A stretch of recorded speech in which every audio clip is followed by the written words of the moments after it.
ত্রাণকর্তা হিসাবে আমাদের কাছে এসছে, ভালোবাসার পাত্র হিসাবে এসছে এবং শত্রুপক্ষকে ক্ষমা করবার জন্যই যিশু আজকে আমাদের এই পৃথিবীর বুকে তার ভগবান থেকে মানুষ রূপে জন্মগ্রহণ করেন।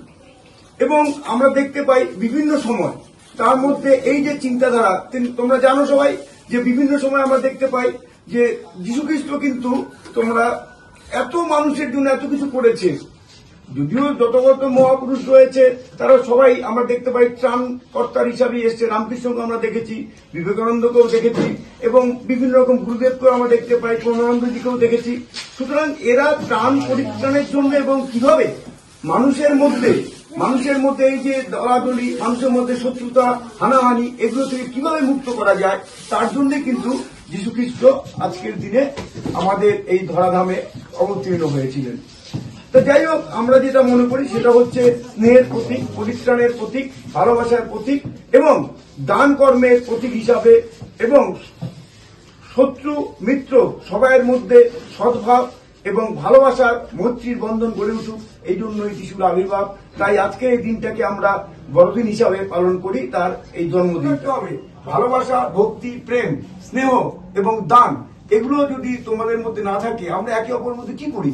সামান্য ব্যাপার নিয়ে গন্ডগোল করছি, ভালোবাসা নাই, হিংসা করছি। এগুলো তোমাকে ত্যাগ করতে হবে। এর মানে এই নয় যে আমরা একটা কেক কাটলাম তার মানে আমাদের বড়দিন উদযাপন করা হয়ে গেল, এটা না। এর মাধ্যমে আমাদের সবাইয়ের মধ্যে একটা প্রতিজ্ঞা, শপথ নিতে হবে যে আমরা একে অপরের ভাইয়ের মতো থাকবো, কারোর সাথে আমরা দলাদলি, হানাহানি, শত্রুতা করব না।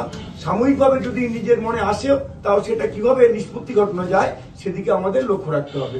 যাক, আজকের এই দিনে আমরা সবাই এখানে মিলিত হয়েছি, আমরা প্রত্যেকের মধ্যে যে ভালোভাব, সদ্ভাব এগুলো গড়ে উঠুক এবং সবাই ভালো থাকুক, এই আশা রেখে সবাইকে আমার শুভেচ্ছা, বড়দিনের শুভেচ্ছা, ভালোবাসা জানিয়ে বক্তব্য শেষ করছি। ব্যস্ত থাকার পরেও সে দুদিন ছুটি নিয়ে যে কাজটা করেছে এর জন্য তাকে নিশ্চয়ই আমার তরফ থেকে আন্তরিক ধন্যবাদ ও শুভেচ্ছা জানাচ্ছি।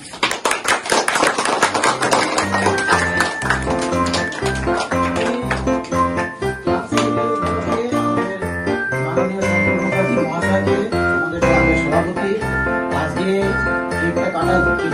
অনুষ্ঠানটাকে আমরা শুরু করার জন্য বলছি, আপনি আমাদের ক্লাব প্রেসিডেন্ট হিসাবে আপনি আজকে এই কেকটা কেটে আমাদের যীশুখ্রিস্টের জন্মদিনটাকে পালন করুন।